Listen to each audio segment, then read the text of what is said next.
Okay, I'm assuming you have the flexible view control database installed either locally or on your server and accessible in Domino Designer.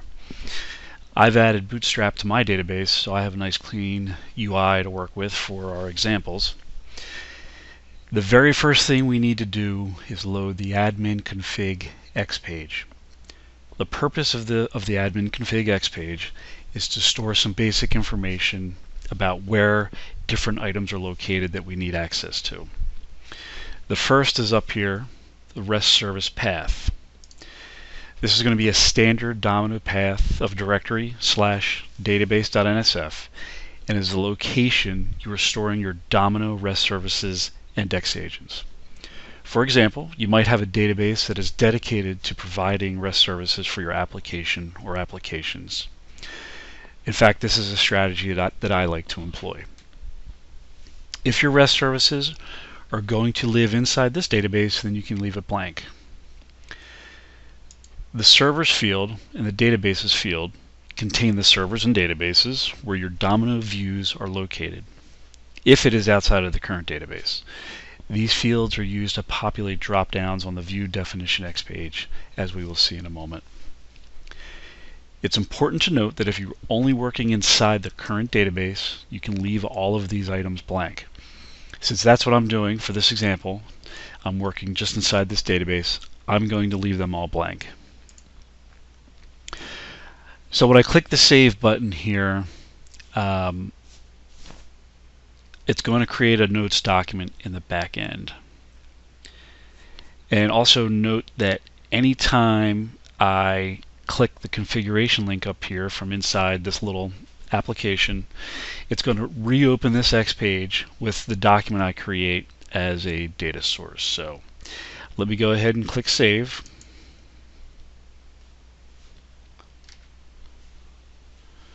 So I've switched over to my configuration view, and we can see here that I do have a document. So I have my configuration document all ready to go.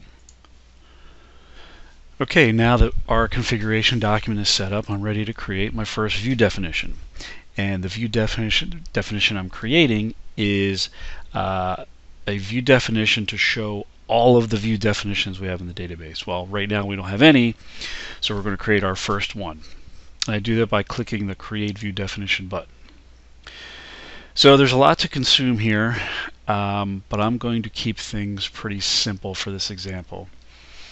The View Definition field up here, this is the key value for this view definition and should be unique. You also want to make it URL friendly, and we're going to see why in future demos. The second field is Use REST Service. This field only needs to be populated if the path info of the REST service you are using is different than the view definition name. Okay, so what exactly do I mean by that? This database comes with an XPage called REST Services, which I'm using to store all of the REST services I'm using for these examples. In this case, it comes pre-configured with a REST service that points to the view definitions that we're creating. So you can see I have a path info of view definitions, and it points to a view inside the current database. So as we saw in the REST service, our path info is view definitions. So I'm going to give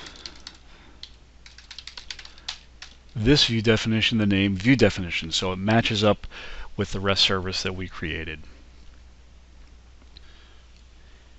And because I do that, I can leave the Use REST Service field blank.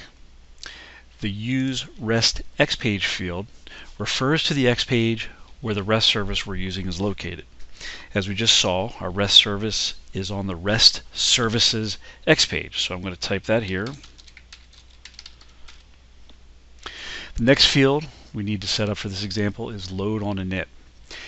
If this box is checked, then the control will attempt to load the view as soon as it's loaded in the browser. Otherwise, the view loading will need to be triggered through code. For this example, I want my view to load automatically, so I'm going to check this box. Now I move down to the actual view design information. This is where we interrogate a view design and pull that information into our view definition. Again, since I'm working in this database for now, I select current server from the server dropdown.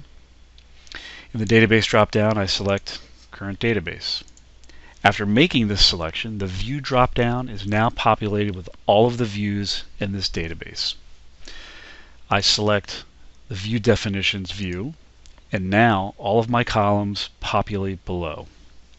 And actually, data tables is used to style our list of columns here.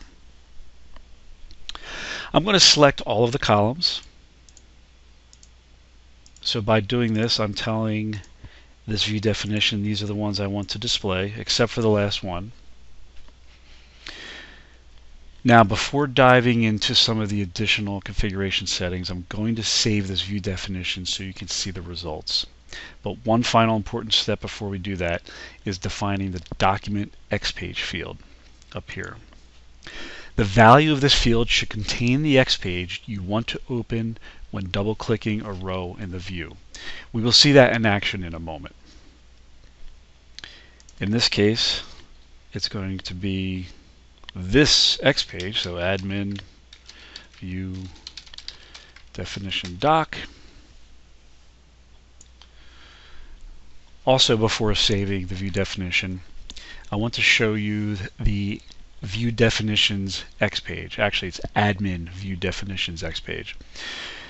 This XPage is already in the database with the flexible view control, custom control, pre-configured to point to our view definition that we just made, or we are about to make. When I save my view definition, I'm going to be redirected to this XPage and display our view. Okay, so back on our view definition, we have all of our basic information here that we need to be able to display this view in the browser. So I'm going to go ahead and save it.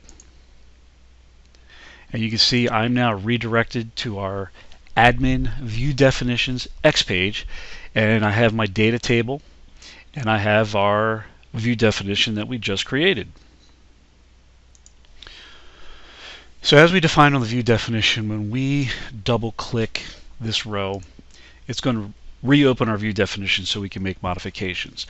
I'll be getting into how that works in a future demo, but for now I'm going to double click this and open my view definition again. So here we are, we're back on here. I want to make some minor modifications here to show you a few things. So as you can see, the column title for each row is editable, which allows me to provide a more descriptive title if I want. So I'm going to change key to say name. The item name column maps to the programmatic name of the column in our view design. We can also specify a type for columns. So we have a date column down here, which is modified, and I want to make this a date time. And the last thing I'm going to do right now is just kind of reorder the columns a little bit, and we do that by dragging and dropping. So this is not in any way dependent on the order of the columns in your view. So as you add new columns to a view, you don't have to worry about putting them in the order you want them displayed. All of that is handled here in the view definition. So you can see I kind of swapped the REST service and REST page columns. And so now that we've made all these modifications here, let's save it and take a look at our changes. So you can see our columns here are swapped. Our column title was changed from key to name, and our modified column is now displaying as a proper date. So that concludes our first demo. Thanks for tuning in. In future demos, we will delve into more advanced configuration and working with big sets of data.